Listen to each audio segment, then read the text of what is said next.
admin and tour guide of this mosque. I will give brief introduction about this mosque, the history of Red Mosque, architecture of this mosque, and what goes inside of this mosque, what we are doing in the mosque. And it's possible to take photos and all, that's no issue. Okay, now we are in Red Mosque. Everyone say the Red Mosque, the based on the color. But official name, the original name of mosque, Al-Masjid Al-Jami-Ul-Alfar, 3 binding Arabic words. Al-Masjid means, you know, as we call mosque, that's the Arabic word Al-Masjid. Al-Alfar means success, victory. And at the same time, we have 2 separate sections in our mosque, traditional and then modern one. And the traditional part we built on 1908 by South Indian Muslim traders. Because in 19th century they arrived to Sri Lanka for the business purpose for the traders. At the moment they don't have a particular place to conduct their prayers, to lead their prayer. And then they decide, we want to build a mosque. Everyone want to pray. Everyone want to communicate with others. That's the reason only they bought this land in 1906, before 2 years. Within the 2 years they finished the construction, the building, the 2 floors, the ground floor and then the office floor. I will take you inside, don't worry. And then here, architectures, designs, that's all based on the Indo-Saracenic architecture. It means Indian and Islamic cultural British mixed architect. We call hybrid architect because Indian and then British mixed. And let's go inside.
Indo-Saracenic architecture. Indo-Saracenic architecture means Indian and Islamic cultural British mixed architecture. We call a hybrid architect because Indian and then British mixed. And then you can see the 4 pillars, 1, 2, 3, 4, and staircases, doors. That's all made by teak wood from origin from that time. And then have you all seen from the downstairs like small swimming pool is there? They are washing. That's we call ablution. The house.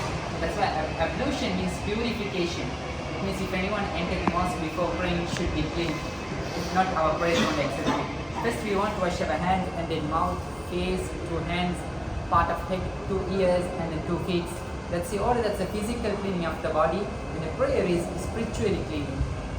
And this is our main worshipping area. Here only our prayers and then Friday sermon. We call Jummah prayers. That's all held in here. And before build the modern part, in 90s, we can accommodate only 1,500 worshippers. The lack of space only we expanded. Now we have 6 stories building, 6 floors. Now we can accommodate at once more than 10,000 worshippers. Approximately 15,000 people we can accommodate here. And you all can see these marbles and then glasses. That's all unique and customized only for this mosque. Because we only designed based on Indo-Saracenic architect, and this one handmade tie manufactured in Iran, we imported from there.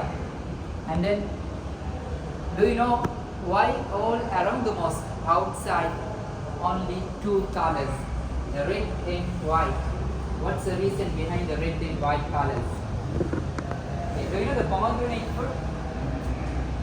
If you cut the pomegranate, you can see only 2 colors. The red and white, that's a theme, that's architectural design inspired by the pomegranate fruit.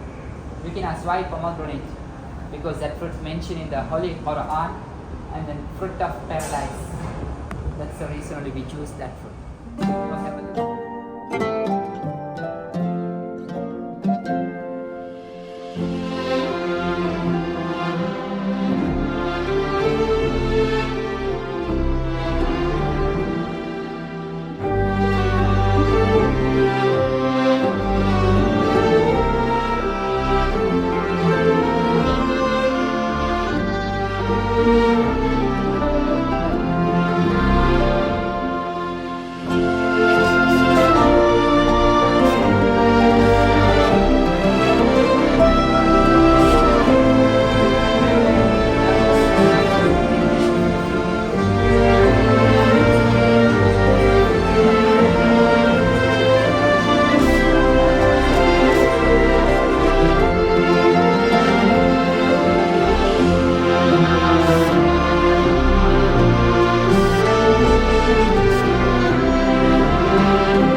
Main entrance of the mosque, and this one we usually open for Friday prayers, and then noon time, and then evening prayers. And now turn this side, look at this with the light shaders, with Arabic calligraphy words, with the wooden doors, and this is similar to Middle East style,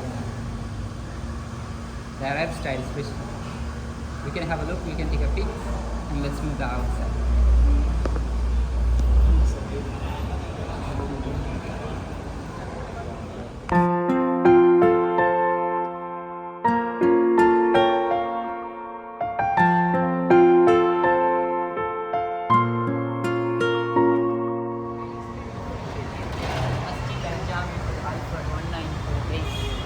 That's the entrance for the female worshippers, and here each and every single brick painted by hand, and all around the mosque will be based on 4 architectural designs: spiral, jagged, stripe and check design. And then can you see from the top of the mosque there's a clock. That's from Japan, due to the Seiko watch brand. That's a brand of clock, unique size, customized color. And once a year they come in here to service a clock from Japan. Its value is more than 5 million rupees.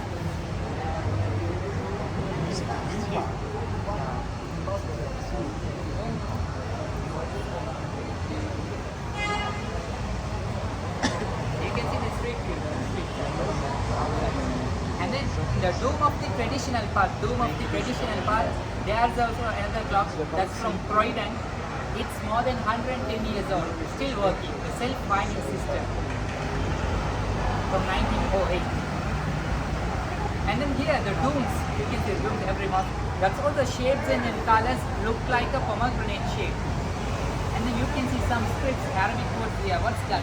That's all the God revealing words, Quranic words. There's the word Allahu Akbar, it means the God is great, it is the bigger. There's the word Subhanallah, it means the God is peaceful. And there's the word Alhamdulillah, it means all praise for God. And then still this mosque managing by the South Indian Muslim traders since 1908. The generation by generation, we are finally only managing this mosque. And then finally I'm explaining for you all.